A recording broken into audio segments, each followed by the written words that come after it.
मौजूद हैं।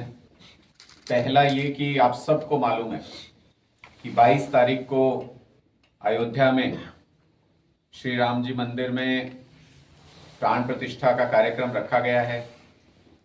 उसी संदर्भ में 21 तारीख को आम आदमी पार्टी सभी जिला मुख्यालयों पर हरियाणा के अंदर सुंदरकांड पाठ का आयोजन कर रही है।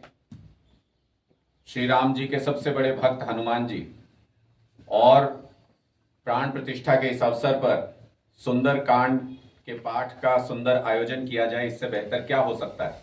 इसलिए 21 तारीख को जो पूर्व संध्या है अयोध्या के कार्यक्रम की, उस पर 2 बजे सभी जिला मुख्यालयों पर आम आदमी पार्टी के सभी कार्यकर्ता मिलकर के और शहर के डिस्ट्रिक्ट के सभी लोगों को निमंत्रित करके सुंदरकांड पाठ का एक साथ आयोजन वहां पर किया जाएगा और हमारे सभी साथी उसमें हिस्सा लेंगे।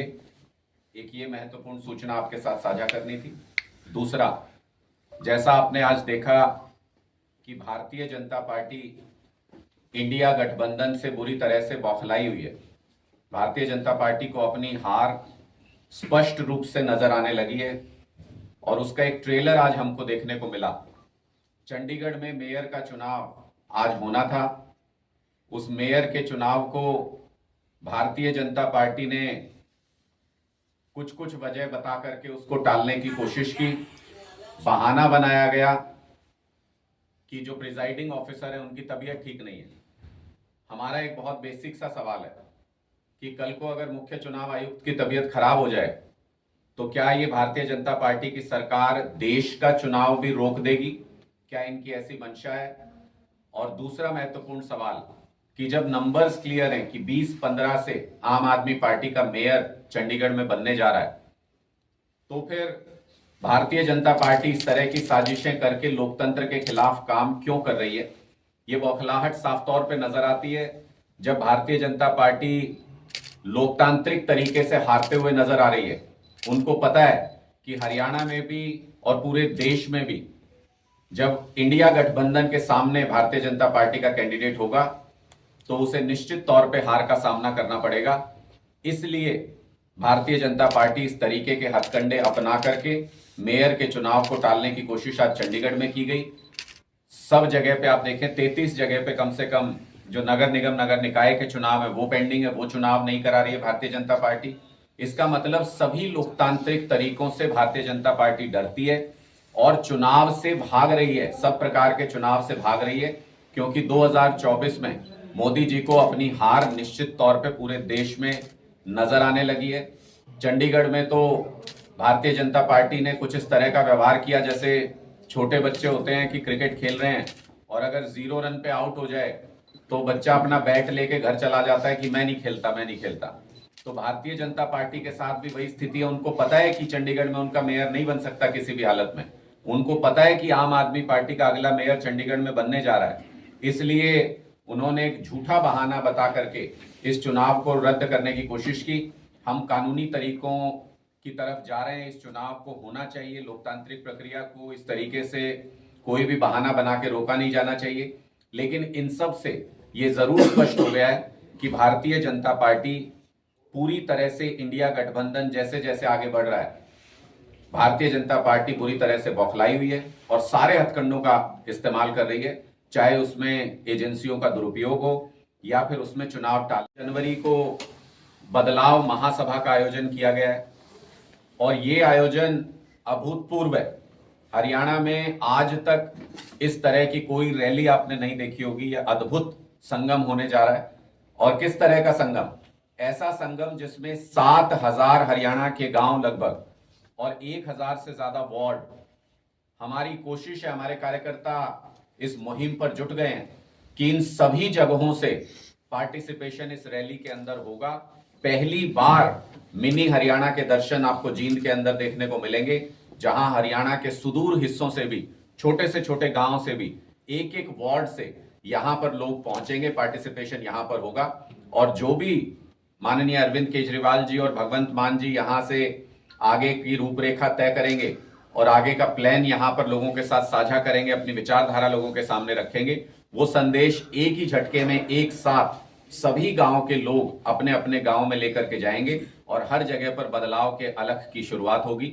इस योजना को सोचते हुए इस बदलाव महासभा का आयोजन किया गया। लेकिन आज ही आप मुझे ये नाम बता रहे हैं, मेरे पास ये आधिकारिक सूचना अभी तक नहीं है, लेकिन जो आपने प्रश्न पूछा वो फिर भी वाजिब है, क्योंकि पहले भी कुछ साथी छोड़ करके गए हैं।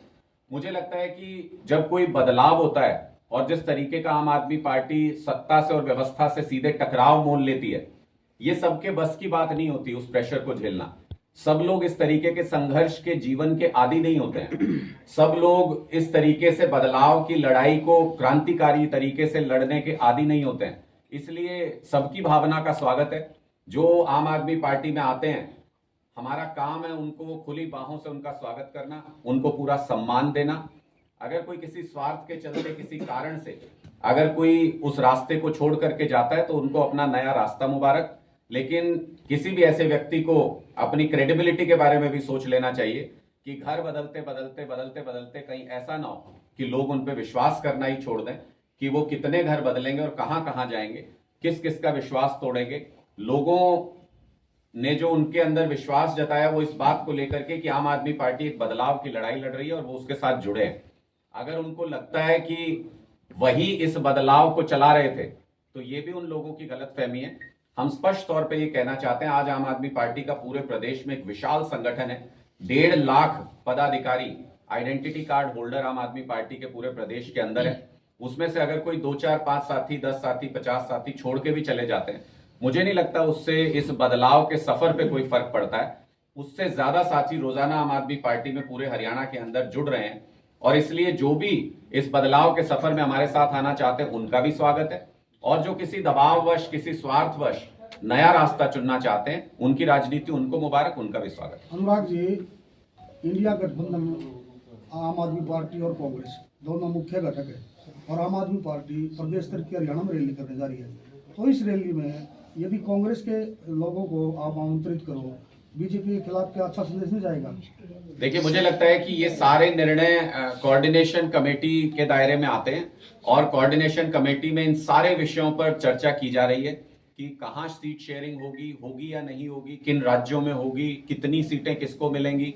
ये सारी चीजें कोऑर्डिनेशन कमेटी में बहुत बारीकी से इस पे चर्चा हो रही है और 2 दौर की बातचीत के बाद मैं आपसे इतना साझा कर सकता हूं कि बहुत ही पॉजिटिव डायरेक्शन में ये चर्चा चल रही है और जिसका नतीजा पहला आपको चंडीगढ़ में देखने को मिल गया है। जब हम चंडीगढ़ की गुत्थी सुलझा सकते हैं तो इसका मतलब हम कहीं की भी गुत्थी सुलझा सकते हैं और भारतीय जनता पार्टी का 2024 में इंडिया गठबंधन के हाथों हारना तय है। इतना जरूर मैं कह सकता हूं, हरियाणा के अंदर भी इंडिया गठबंधन के चलते 10 की 10 लोकसभा सीटों पर भारतीय जनता पार्टी को हराएंगे, इतना मैं कह सकता हूं। इंडिया गठबंधन का भी आधिकारिक बयान होगा, वो चुनाव आयोग के सामने भी हम पहले भी अपना रिप्रेजेंटेशन रखते रहे हैं और वहां पर अपना रिप्रेजेंटेशन रखेंगे।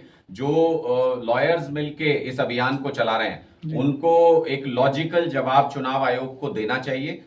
जो भी उनकी क्वेरीज हैं उनको सेटिस्फाई करना चाहिए और इस बात में कोई हर्ज मुझे नहीं लगता है। बहुत सारे देशों में ऐसा होता है कि अगर कोई मशीन है जिसकी वल्नरेबिलिटी पे कोई संदेह कर रहा है तो उनको जांच के लिए दे देनी चाहिए कि आप उसकी जांच कर लीजिए, इसमें जो भी कमियां आप निकाल सकते हैं निकाल लीजिए, उसमें क्या हर्ज है। ठीक है। Thank you.